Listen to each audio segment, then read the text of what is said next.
Hey guys, Peter here to do an album review, and today I'm here to talk to you guys about the highly anticipated Powerwolf album, The Sacrament of Sin, out right now on Napalm Records. The regular album has 11 songs and it's 43 minutes in length, but there is a deluxe edition that comes with a second disc that has 10 cover songs. Those songs are performed by bands such as Epica, Battle Beast, Heaven Shall Burn, Amaranthe, amongst others.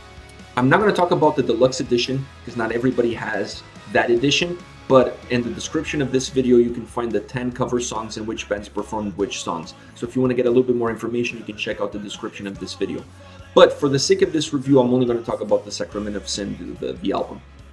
Let me start by doing a mental checklist with you guys. So, do you like power metal? Do you like power metal that touches on the subjects of God, sex, and sin? Do you like keyboard melodies in your power metal? Do you like melodies that make the songs feel very cinematic? Or that make the songs feel like you're in church? Do you like over-the-top guitar solos? Do you like impressive vocals? Do you like German power metal songs sung in German? If you like all of the above, this album is for you. You have to pick it up. If you said at least no to one of the above, I don't know what you're doing watching this review, and you're probably an absolute idiot. Because all of those things are epic, all of those things are great, all of those things are components of what Powerwolf is all about. And this album is no different. I feel like this album, they turned the Powerwolf factor to 11. They didn't go far from the beaten path. They have their DNA, they have the way they put their albums together, they have the way they put their songs together, they have the way in which they write their lyrics, in which they write their music, in which they incorporate the keyboard melodies into their songs.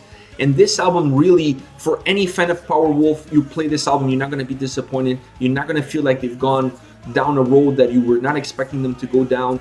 This really feels through and through like a Powerwolf album, and it doesn't disappoint. Now, what you could be asking is, does it offer anything new? Is it fresh? Does it have anything that makes it a little bit different from previous albums? Now, to me, this album is a little bit different for the better.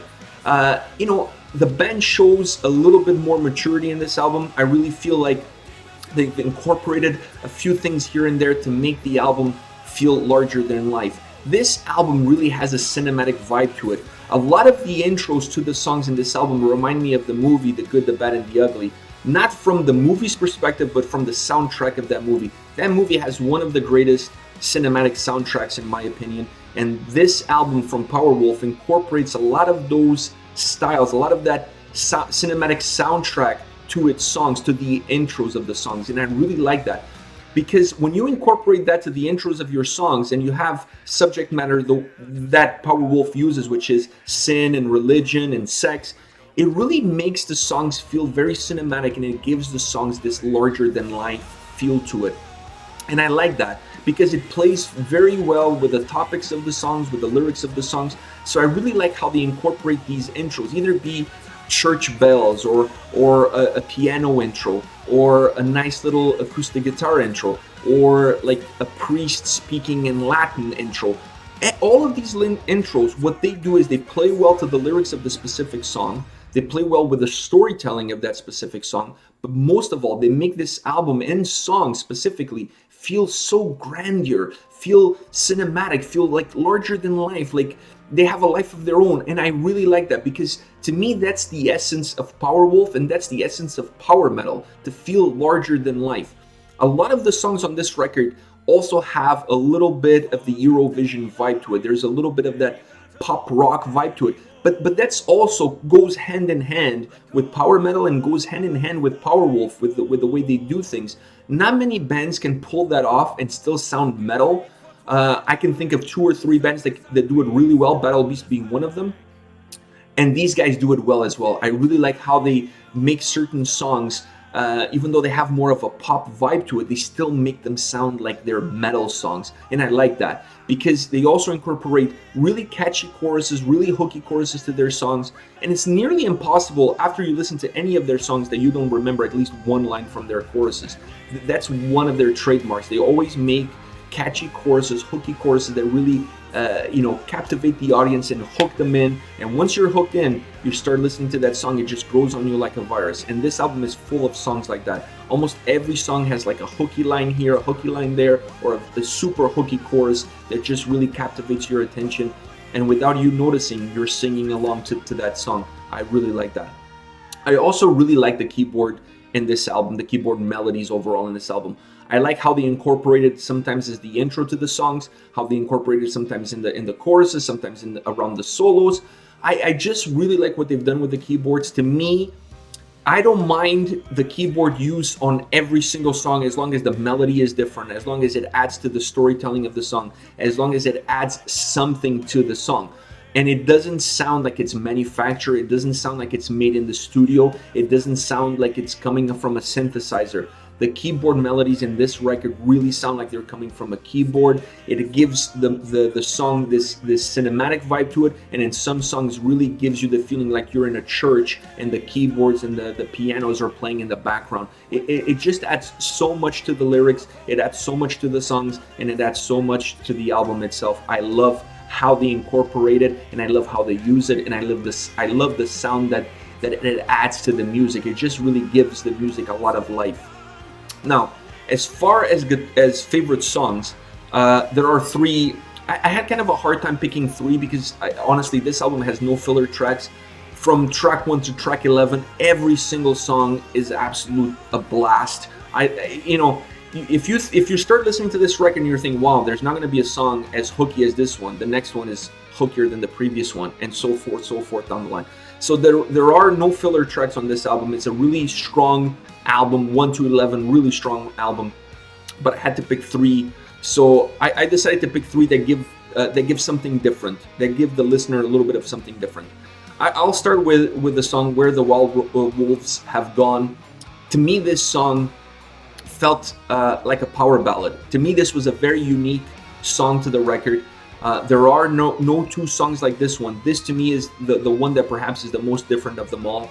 It really feels like a strong power metal ballad, a power ballad, if you will. It had a lot of reminiscence of late 80s, early 90s Scorpions, for example. It had a lot of those similar sounds, even the way the keyboard is incorporated, but the melodies of the guitar had a lot of the roots in the DNA of great power metal ballads or just rock ballads, if you will. And it was a really cool break in the record when you put this song around the middle of the album.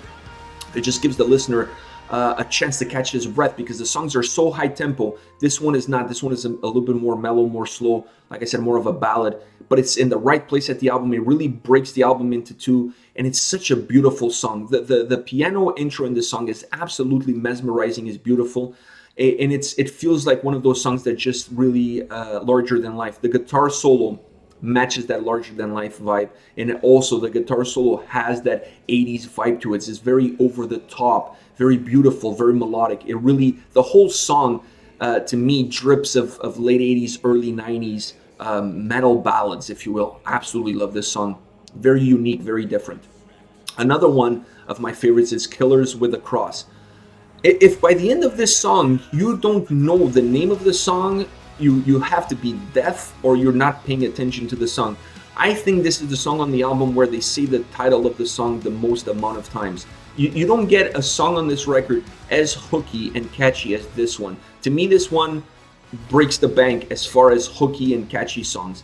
The church bells as the intro of the song, with a church dark figure like a priest or something speaking in Latin, just adds to the menacing vibe that the song is about, the lyrics of the song. Once again, I really like the intros that they've used for their songs because it adds to the storytelling. The song becomes a story more than a song. And those intros, and the intro in this song specifically, with the church bells and the priest speaking in Latin, just adds this ominous vibe, this dark vibe. Then when the song starts, the first thing he says, "Killers with a Cross." I mean, it just, everything is perfectly in the right place at the right time. There's also a very old school vibe with the solo of this song. It also has a little bit of a reminiscence of late 80s, early 90s power metal or even rock ballad type solo. I really like it. It just adds a lot of melody to this song. And to me, the solo is one of the selling points of this song. The solo in this song, if I have to pick my favorite solo of this album, this song has my favorite solo of the album. I absolutely love it. To me, was the number one selling point on this song, followed by the amazing intro and the fact that it has it's the hookiest song on the album. I mean, it's impossible for you not to know the name of the song and for you not to sing along, considering how many times they say the name of the song on this specific song. Now, considering all of this, my absolute favorite song on the album is Demons Are a Girl's Best Friend. It was the first single that came out. I absolutely loved it because it's Powerwolf to the core, and it's still my favorite song of the album. Another super hooky, catchy chorus, another song that will have you sing along, another beautiful song, another song with great melody, great piano, great storytelling. I absolutely love this song. My favorite song of the album. I cannot get enough of this song. I love this song for different reasons of why I enjoyed the previous two that I mentioned. But this one, for some reason, maybe because it was the first single, was my introduction to this album when they released that single. For those reasons, the fact that it has a super hooky chorus, great keyboard melody, impossible for you not to sing along to this chorus, and absolutely amazing melody all around, this is my favorite song of the album. But the other two, where the Wild Wolves have gone and Killers with the Cross, those are also two very strong songs. But having said that, there's not one single bad song. Even Stossgebet, I'm not sure if I'm pronouncing it correctly, but that's the song that they sing in German. Even that is a badass song. I really enjoyed it. Very strong power metal song. Absolutely bolts to the wall, very fast tempo. I really enjoyed that one as well. So there isn't any bad songs on the album. This is a great album all around. Great songs, great melodies, great hooks, great choruses, great keyboard melodies, great intros, very cinematic, very larger than life record. Now it's your turn to tell me what do you think about this brand new Powerwolf album, The Sacrament of Sin, out right now on Napalm Records. Let me know in the comment section below your thoughts on the record, your favorite songs, what do you like, what you didn't like. Let me know. I'll be getting back to you guys soon. Take care, guys.